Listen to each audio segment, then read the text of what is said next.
Kimi no Suizo Tabetai by Sumino Yoru, Part 20. If you really think it's great, don't say it so contemptuously. She slanted her slim neck and brought her face into point-blank range of mine. A smirk plastered across her face.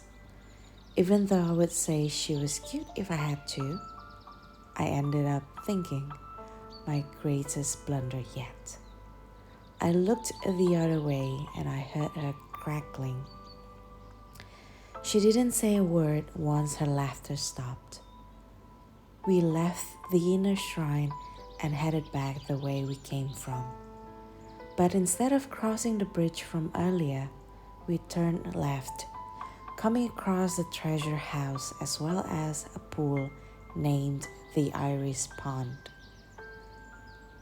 There were plenty of turtles floating about on the water, for which we went to buy food pellets to scatter into the water.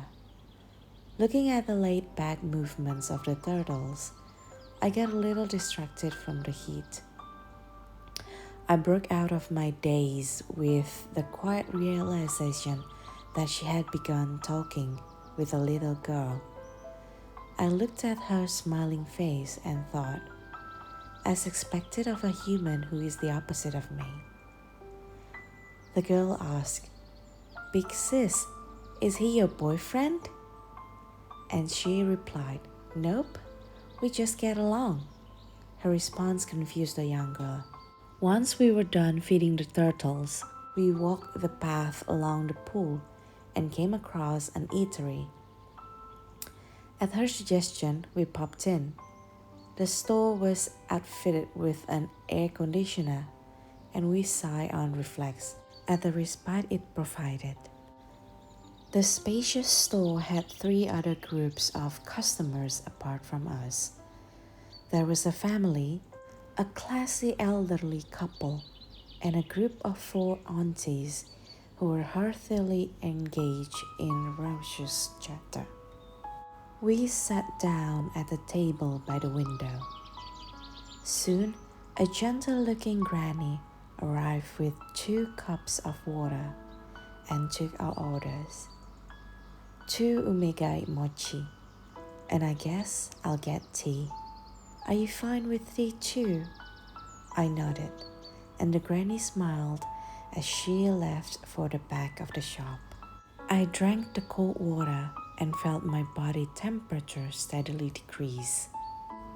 It was a relief to feel the chill spread to my fingertips.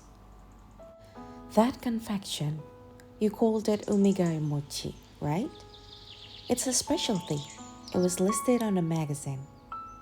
Sorry for the wait.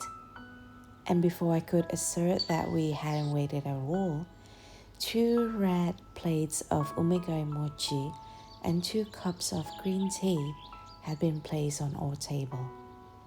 Since we had to make payment up front, the 2 of us split the bill in half and handed our coins to the store attendant. I picked up the round white mochi that seemed to be in constant production within the store, and its crispy baked exterior made itself evident. As I bit into it, plenty of sweetness together with a faintly salty red bean paste filled my mouth. It tasted delicious, and the green tea paired rather well with it. Doesn't it taste great? Following me was the right decision after all. Just a little. You aren't honest, huh?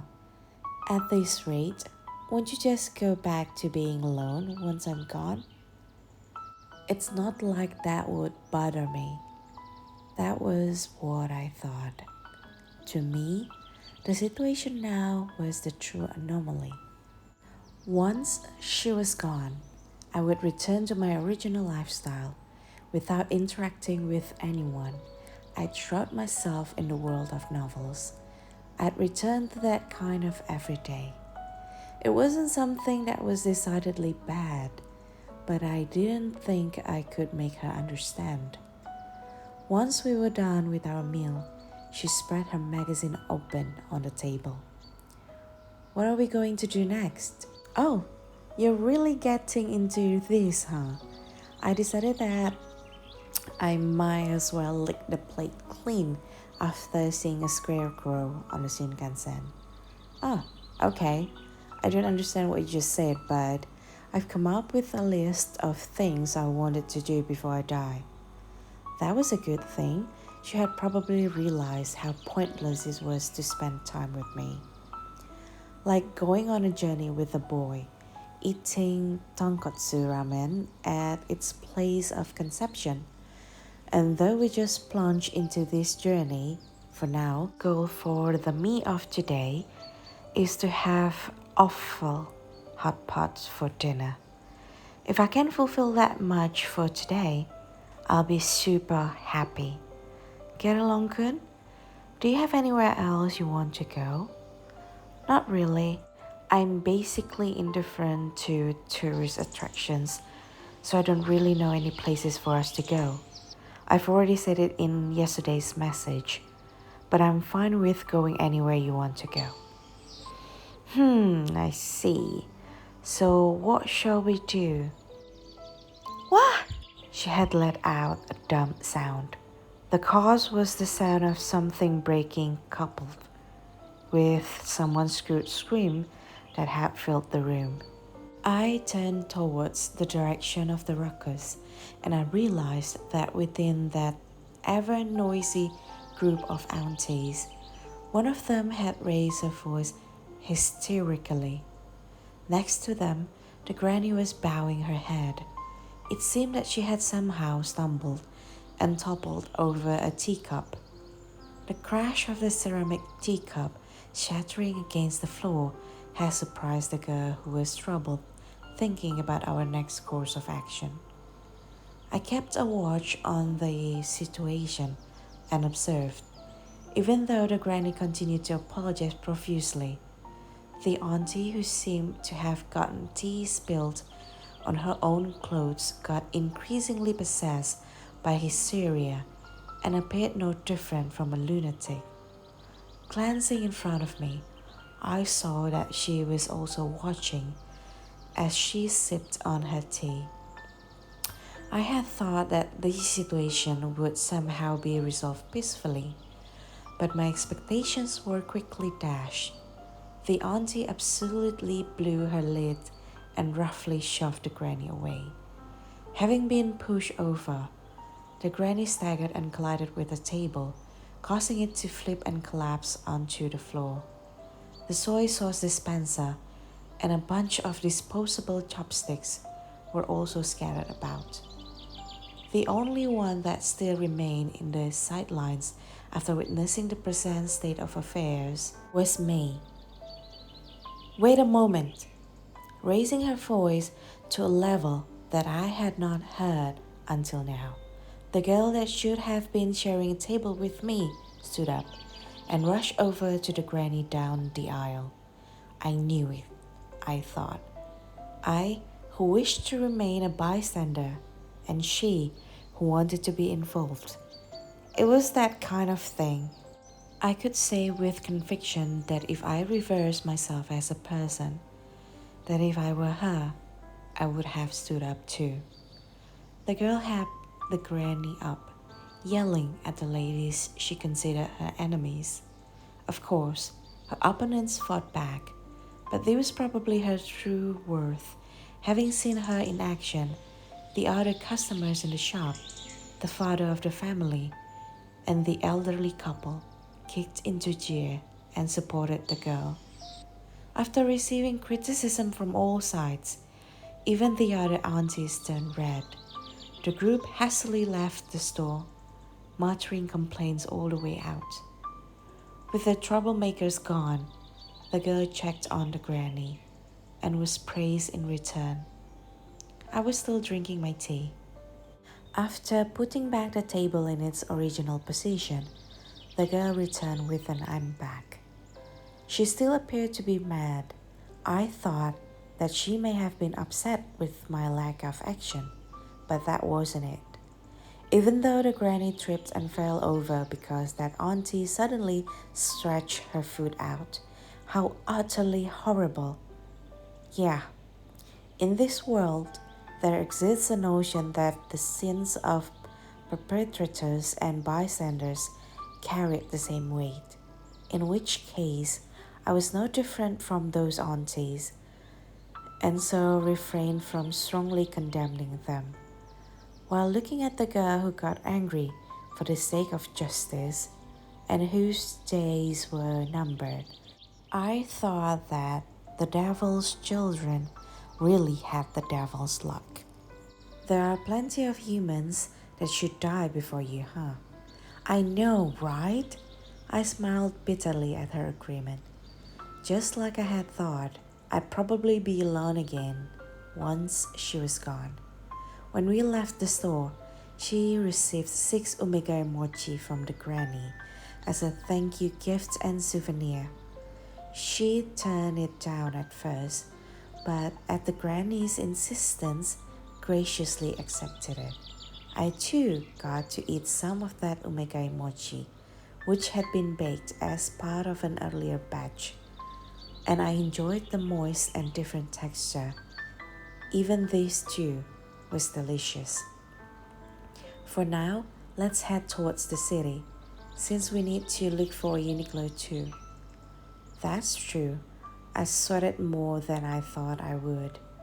I'm really sorry, but I'll definitely repay you before you die. So, could you lend me some money? Huh? I don't want to. You're a spawn of the devil, huh? Let's get along in hell. It was a lie. I was just joking. Just joking. It's fine, even if you don't repay me. No way. I'll repay you everything you've paid for, up till now too. How stubborn. We took the train and headed back to the station we came from. The inside of the train was quiet. The elderly were dozing off, and the little children were gathered together, holding their war council in whispers. Since the girl was reading her magazine beside me, I gazed blankly outside. The time indicated that evening was approaching, but the summer sky was still bright. It would be great if it just stayed bright forever. Having reached this moment in time, I started thinking about that kind of thing on a whim. If only I had made that my wish to the god instead, I muttered to myself as she folded her magazine and closed her eyes. She stayed like that, fast asleep until we arrived at our station. The number of people at the station had increased from the afternoon. In the midst of students and salarymen making their daily commute, we walked leisurely.